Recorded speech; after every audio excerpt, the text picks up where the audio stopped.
Welcome everyone to my podcast. And in this episode, I will read a blog out loud. I am writing blogs on a regular basis because I love writing and I love to write and talk about my concussion life, my things that help me, just to share more tips. And I hope you all find more recognition, feel less alone, and be able to move forward. So this time, I want to talk about losing friends because this was something that I dealt with during my recovery, and I can imagine other people are dealing with this as well. So I wrote a blog about relationships and about losing friends, and I will read it out loud. So here we go. Can concussions affect relationships? My experience with losing friends after a concussion. A member talked about losing friends after a concussion and asked me the question, can concussions affect relationships? And I love this question because I dealt with this for so long and I know many people do. So, in this podcast, I will tell you more about my experience. Can concussions affect relationships? This is a question I never thought about in my first year. It was all about surviving, and it all felt so temporary. I always thought that when I'm better, I can continue with all relationships like before. So I tried to hold on to friends, even the ones who didn't understand or didn't even try to understand how I felt. Why should I let go of them? Within a few months, I would be the old me and we could go out again, go to festivals, dinners, and so on. You're right, this wasn't the case. Losing friends after a concussion. For a long time, I stuck to the idea that it was all temporary and that I would be the old me soon. I tried to hold on to every friendship, also those that didn't serve me in my healing process. My life before the injury was very social. I loved to go out for dinners, drinks, or festivals on the weekends. So did my friends. Most friendships were a bit more superficial, and talking about deeper subjects wasn't something I did with most of them. Some were just there to share our love for festivals and have fun, but when things became difficult and it wasn't all about partying or having fun anymore, they didn't know how to act, they kept silent. I realized some aren't my real friends. The people who were only there my first weeks after the injury stopped texting me when things took longer.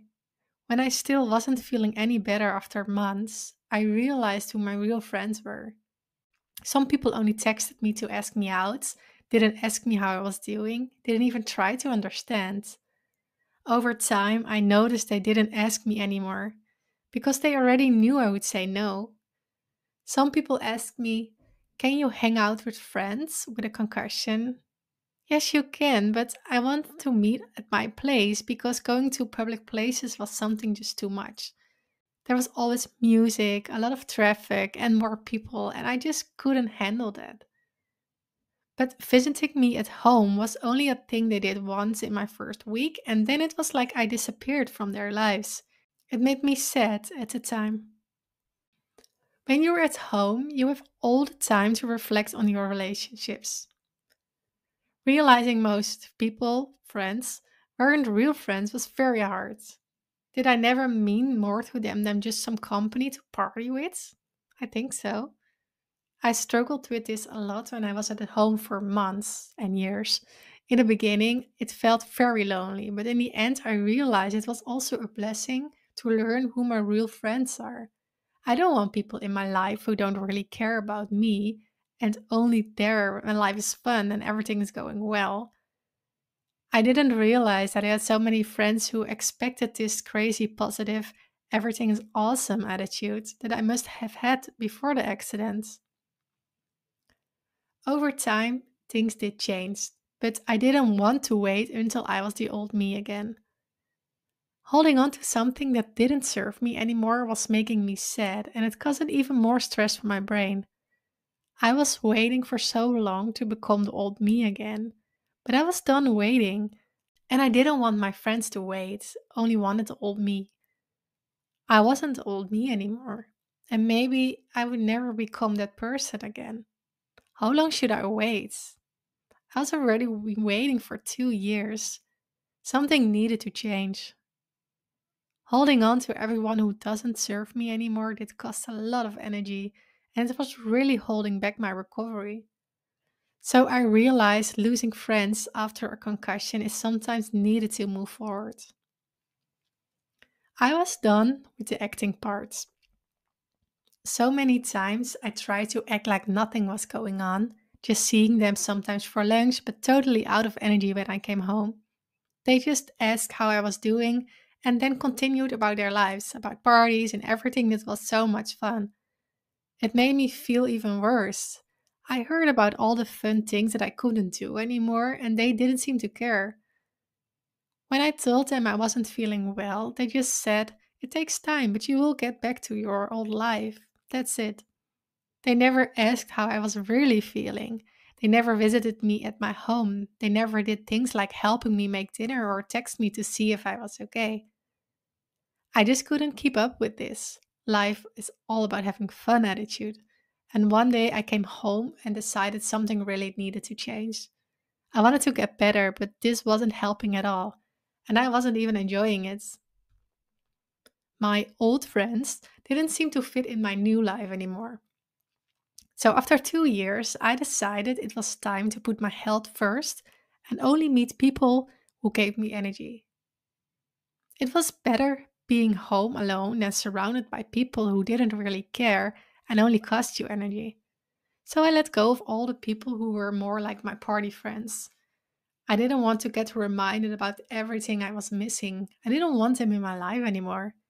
It sounds maybe a bit drastic, but when you have been feeling like this for more than a year, let's say 2 years, there is a moment when you are just done with it. Right now, I still have a few people in my life. The people who are in my life right now are my real friends. I also became my own best friends. It sounds cliche, but so true. I love my me time more than being with people who were holding back my recovery. For a long time, I thought, what if I get better and don't have friends to celebrate with? But I do understand that when I feel better, I want to celebrate with real friends who are happy for me, not just people who were happy to have some company at a party. I changed a lot personal development and different interests. I also noticed I changed a lot.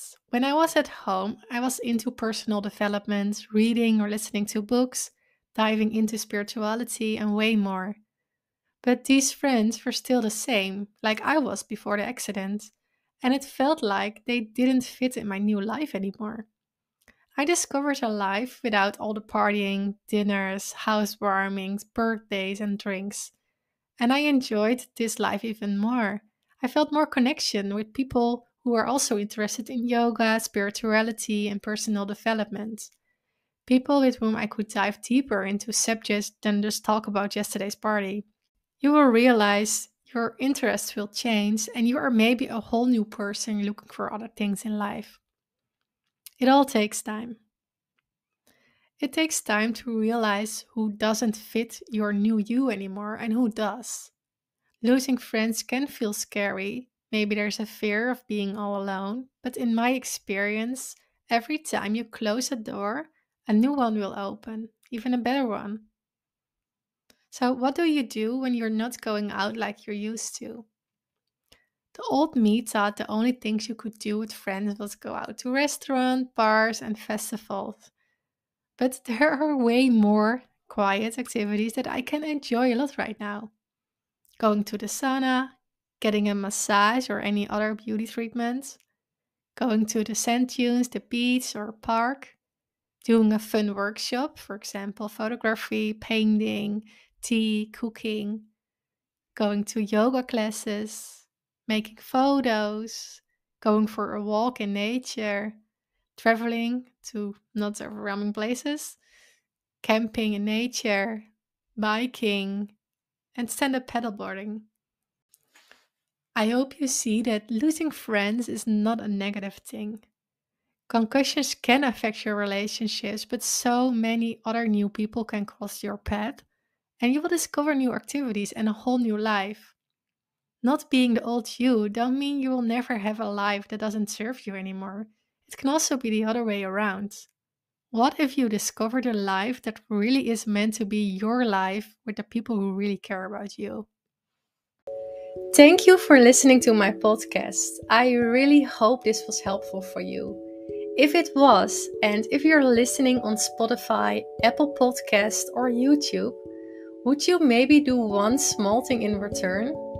Leave a short review or thumbs up on YouTube. The more reviews this podcast will get, the easier it is for other people to find this podcast and to feel less alone and lost in their journey. Oh, and one last thing. I would love it if you share a helpful episode on Instagram in a post or in a story and tag the Concussion Community in it. Or you can always send me a direct message. I love to see who is listening. Thank you so much, and I hope to see you next time.